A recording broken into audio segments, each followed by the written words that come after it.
Voulez-vous comprendre que l'état-major était complice donc dans la pagaille du 28 septembre 2009? Suivez cette vidéo.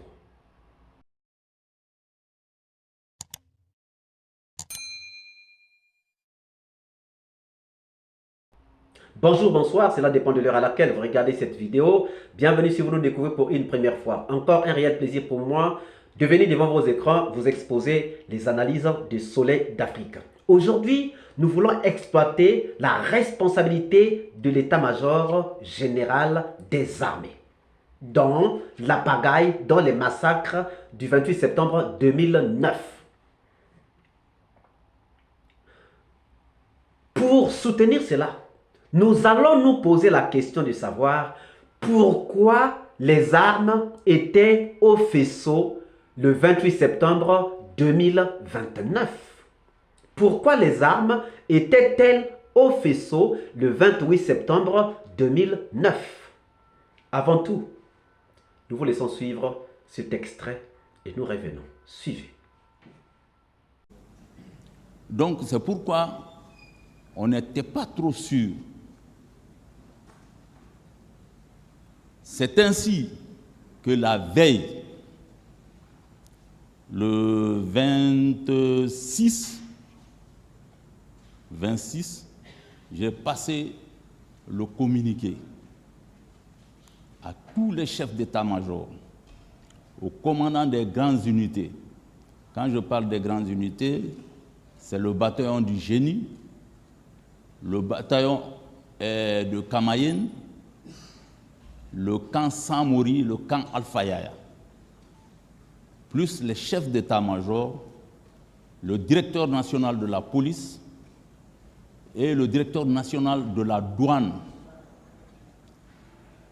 de se retrouver au camp Alpha Yaya parce que j'ai un message à passer. Donc les gens sont venus.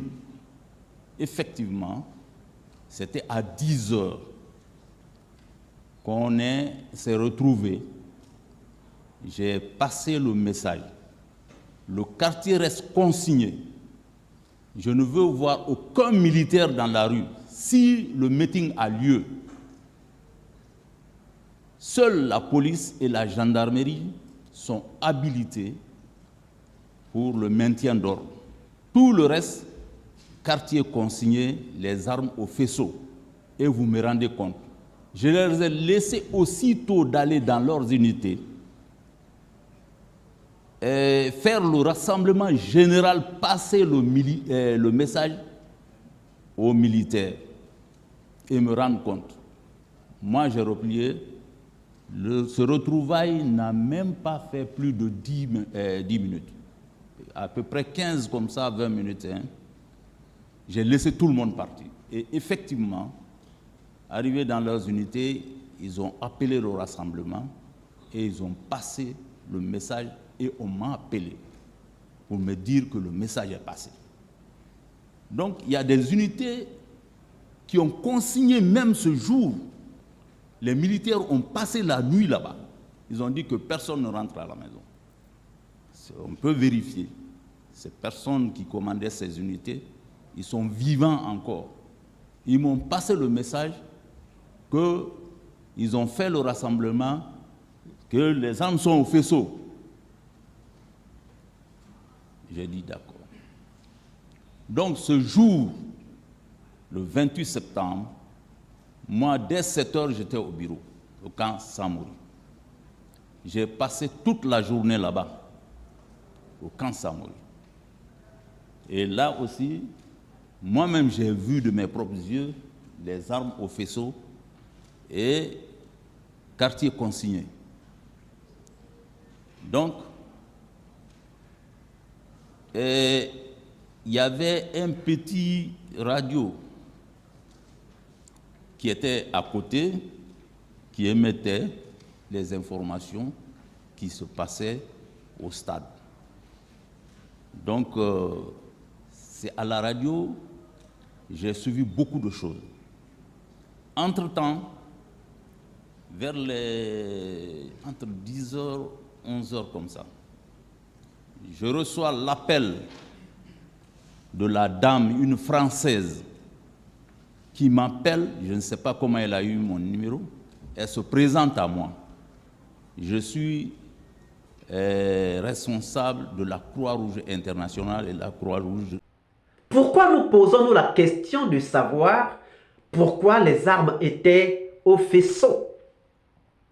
Nous posons cette question parce que si nous trouvons la raison des armes au faisceau, nous allons comprendre qu'il y a une certaine responsabilité ou pas de l'état-major dans ces massacres du 28 septembre 2009. Notre expert militaire nous a appris beaucoup de choses importantes et nécessaires sur le fonctionnement de l'armée. Aujourd'hui, je voulais vous parler de deux choses avant de revenir sur les différentes analyses que nous pouvons faire. Il nous a dit qu'à l'armée, les armes sont gardées dans les magasins. Ça, c'est la première des choses. Deuxième des choses que je retiens pour aujourd'hui, il dit que quand on parle des armes qui sont au faisceau, c'est une expression militaire qui signifie qu'on est prêt à mouvoir en cas de situation. Les troupes étaient-elles prêtes à intervenir? Nous disons oui. Oui, pourquoi? Parce que les armes étaient au faisceau et parce que les armes sont au faisceau pour signifier que la troupe est prête à se mouvoir pour intervenir en cas de situation. Mais, intervenir pourquoi? Les troupes étaient prêtes pour intervenir. Intervenir pourquoi? Puisque ce qui était craint, ce que Dadis craignait, ce qui avait fait qu'on puisse donner cette mesure de caserner les militaires, étaient casernés et donc ce sont les mêmes militaires casernés à qui on va demander d'affûter les armes, de mettre les armes au faisceau. Pourquoi donc? Pourquoi donc? Parce que les gens qui étaient craints, c'était les militaires. Mais on apprête encore les militaires à agir. On apprête encore les militaires à intervenir. Il y a un flou. Il y a un flou. C'est comme si moi, je suis en train d'éviter que vous puissiez sortir de la maison. Je vous enferme dans la maison, mais dans la maison, je vous donne encore la clé qui peut vous pousser à sortir. Est-ce que vous voyez? C'est flou. C'est flou, c'est très flou. Au stade, il y avait déjà les gendarmes, il y avait les policiers, les seuls qui étaient donc désignés pour être dehors. Les militaires sont casernés. Mais on donne encore des armes aux militaires, on affûte les armes, on met les armes au faisceau, donc on apprête les militaires à intervenir. Donc intervenir contre qui? Contre les gendarmes. Parce qu'il n'y avait que les gendarmes qui étaient dehors, il n'y avait que les policiers qui étaient dehors. Donc ces militaires-là qui avaient les armes au faisceau devaient aller intervenir contre les gendarmes ou contre les militaires. Ça veut dire quoi?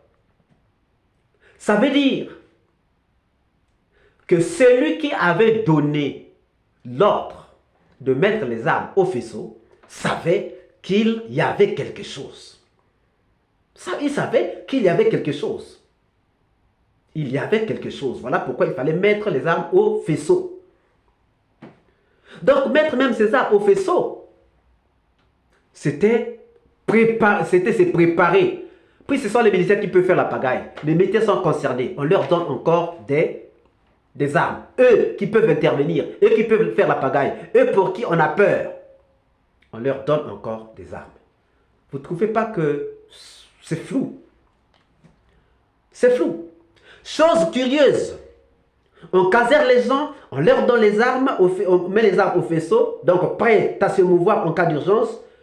Mais pourquoi ces militaires n'ont pas intervenu? Pourquoi ces militaires ne sont pas allés lorsqu'on a entendu qu'il y avait de la pagaille au stade? Pourquoi donc? Pourquoi?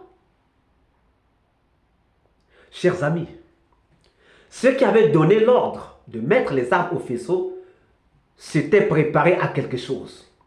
Il y a eu peut-être dysfonctionnement, mais ils s'étaient préparés à quelque chose.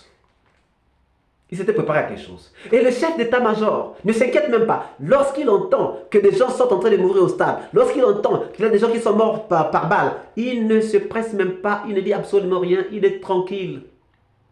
Il ne fait même pas un tour pour aller faire l'expertise. Il ne voit même pas des gens. Il n'appelle même pas ceux qu'il avait envoyés au stade pour lui faire le point, pour demander. Il attendait seulement qu'on l'appelle. Mais si tu as envoyé quelqu'un quelque part et que la personne n'appelle pas, alors que tu entends du bruit là où la personne est allée, qu'est-ce qu'on fait? On prend son téléphone, on appelle pour voir si la personne est en danger ou pas. Mais le chef d'état-major n'a rien fait. Le chef d'état-major n'était pas dupe.